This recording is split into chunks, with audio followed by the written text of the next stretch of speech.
રાજકોટ મોરું પડ્યું જ નથી શેર બજાર સિવાય. ઈ એક આપણને ન હોય દઉં એની પરેજી રાખવી. માયરા મોર જામીન ગોતી લે ઈ રાજકોટ.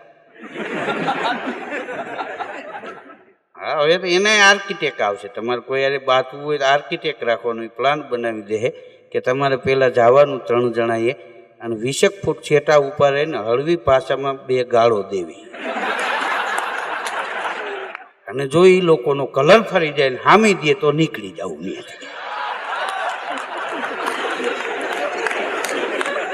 હા મેડિકલ સ્ટોર વાળાને એક ભાઈએ કીધું એ કે મૂંઢમાર વાગ્યું હોય એની દવા રાખો છો કે હા કે 100 રૂપિયાની આપો. મેડિકલ સ્ટોર વાળો કે તને લાગ્યું છે કે નાના બાંધવા જવું યાર. કદાચ ઓલાય પાડી દે ને એમાં ભેગી હોય ફાંકડો મારી લેવા થાય. હા આ કેવી જમાવટ છે બોલો. અમુક અમુક હાથ પગ ધોઈને પછી નાવા જાય છે.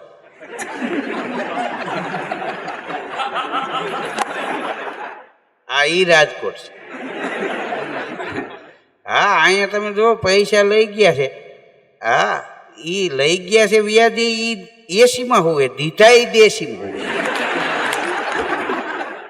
હા અને ફોન કરો ક્યાં છે યાર ઈ કે ધંધા જેવું કાંઈ નામ નથી. પછી આખો પરિવાર કુનું મનાલી વૈયા આવ્યા.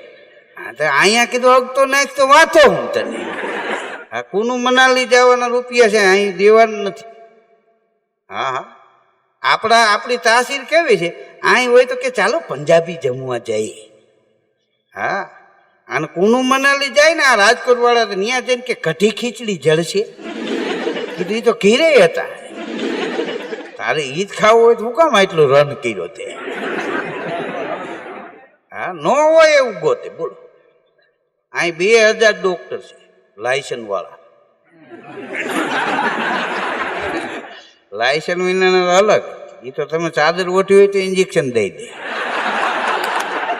આ ભરતભાઈ બોકરા સાહેબ મારા એટલા જ વર્ષો જૂના મિત્ર છે. એ ડોક્ટર હતા અને કમળાપુરમાં દવાખાનાનું ઉદઘાટનમાં મારો 2500 રૂપિયા પ્રોગ્રામ રાખેલો.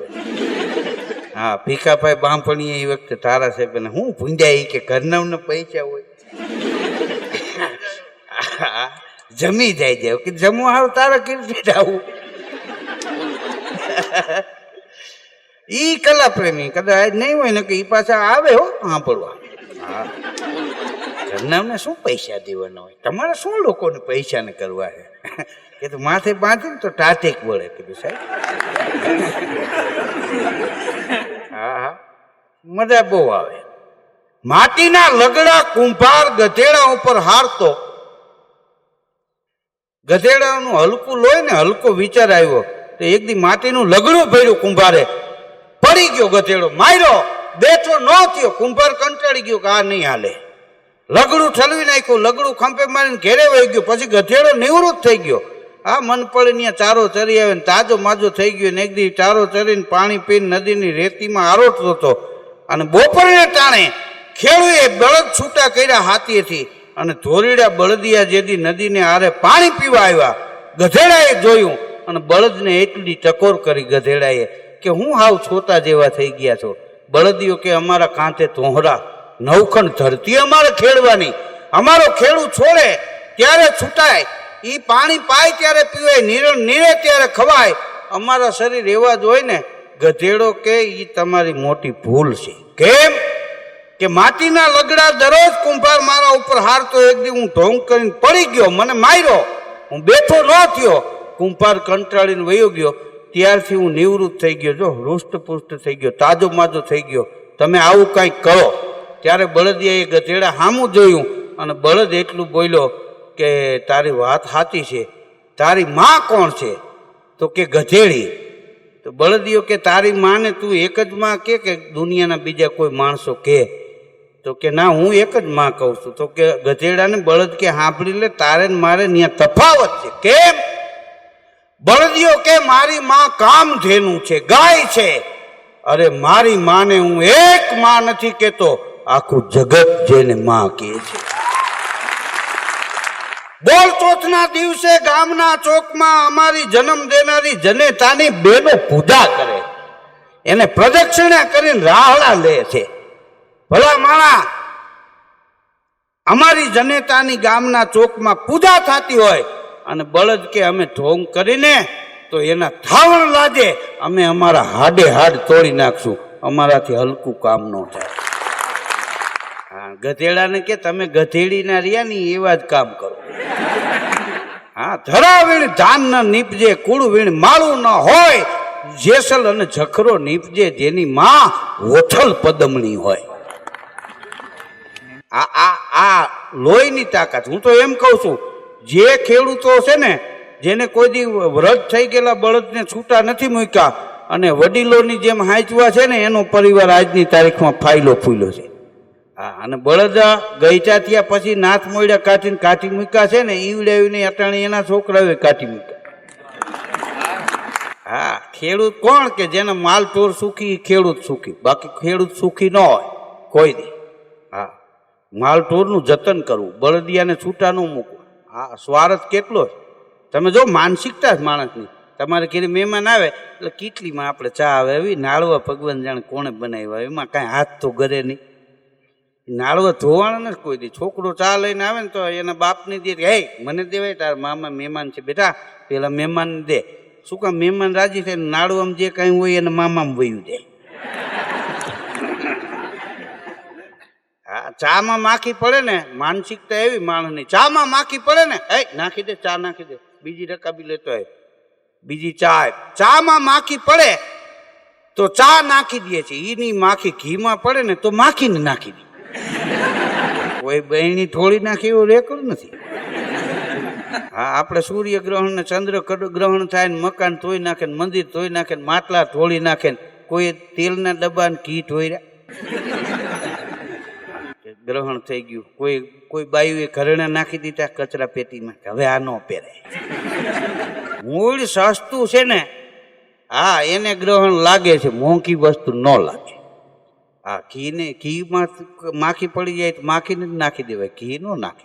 હા, અમુક માખીને ચૂહી લે એવા ચીકાશ વાળા. આપણે તો ગામનો એક માણસ રસોઈ હોય, એ જ લગ્નમાં લાડવા બનાવતા ને, અહીંયા ચાહણી જોવે ખાલી ચાહણીની ચીકાશ નહીં, ઘરધણી નહીં જોતું હોય. આમ ફૂંક મારી આમાં જોવે, પાછું ઓમાં જોવે કે આ બેયમાં કેટલી ચીકાશ. હા, એ મજા હતી. કોકને નળીએ ઉસકાવીને રાતે નાળા બાંધતા હોય. આપણું બુંગણ તો આપણે દાનમાં લઈને જવાનું, ઓલા ન પાછળી દે, કારણ કે એને એના પૂરતો માંડ વેચતી હોય. આ તો હવે મંડપ સર્વિસ ને બધું થઈ ગયું, તો ઉતારમાં લગ્ન કરી નાખે, પછી ભલે મંડપ સર્વિસ વાળાને રસોઈ ટકા ખાય. હા, એક બાપ દીકરો ખાટલો નાખીને બેઠા હતા ને, તે આમથી કંદોય આવતો. એ છોકરો કે મારા લગ્નને 6 મહિના થઈ ગયા બાપુ, જાંબુના રૂપિયા બાકી છે અને દીધા નથી. બોલો આવે હમણાં ઉથળે લે કે તું શાંતિ રાખજે. હા, તારે ખાલી એટલું જ કે બાપુ એ ક્યાં જાંબુ, પછી હું ઉપાડ લઈશ. હા, ત્યાં તો ઓલો આવ્યો કે ભાઈ આ લગ્ન થઈ ગયા ને 6 મહિના થઈ ગયા, જાંબુના રૂપિયા બાકી છે કે 150 કિલો લઈ ગયા છો. તો છોકરો કે બાપુ એ ક્યાં જાંબુ, હવે તારા લગ્નમાં ન હળતું, મહેમાન માંદું પડ્યું ને ઉલટી ઝાડા થયા ને આપણે લઈ ગયા. આ કેસ લખાવવાનું હજી બાકી છે. ઓલો કે હવે પૈસા નથી જોતા, એ કે ના તો 500 હામાં જ દેતો જાય. હા, મીઠાઈ વાળાની દુકાને એક જણો ગયો કે 1 કિલો જાંબુ આપો, તો ઓલે જાંબુ જોઈખા ને અને બહેણી નાખ્યા. તો ઊભો ઊભો એ છોકરાને ઓલો લેવા આવ્યો તો જાંબુ લેવા આવ્યો તો એ કે તારે કેવું સારું, એ કે પગારે મળે ને જાંબુ ખાવા થાય.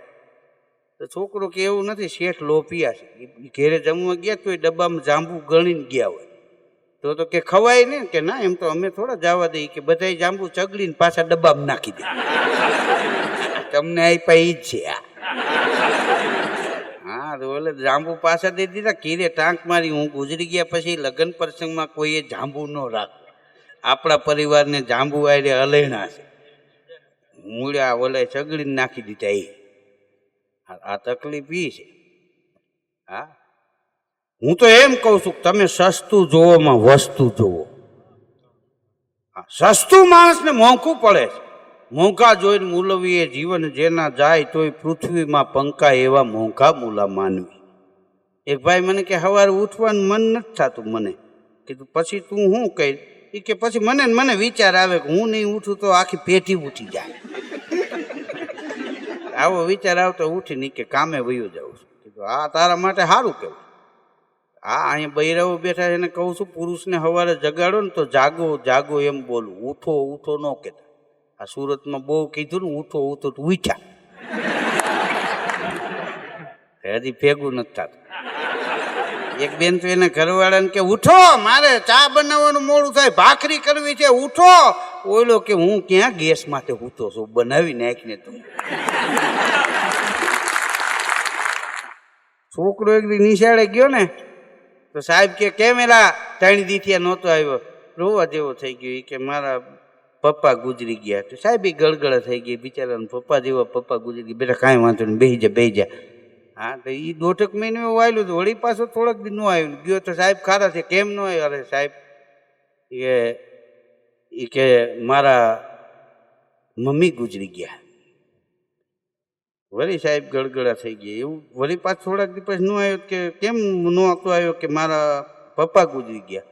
પાછો કે મમ્મી ગુજરી ગયા. 3-4 વાર આવું છું. સાહેબ કે આમ કેમ? તો કે મારા પપ્પા ગુજરી ગયા પછી મમ્મીએ બીજું ઘર કર્યું. હા તો એ પપ્પા બરડ આવી ગયા પછી મમ્મી ગુજરી ગયા. પપ્પાએ બીજું ઘર કર્યું, એ મમ્મી બરડ આવ્યા, તો પપ્પા ગુજરી ગયા. સાહેબ કે હવે તો હું મરું તેથી બંધ રહ્યા.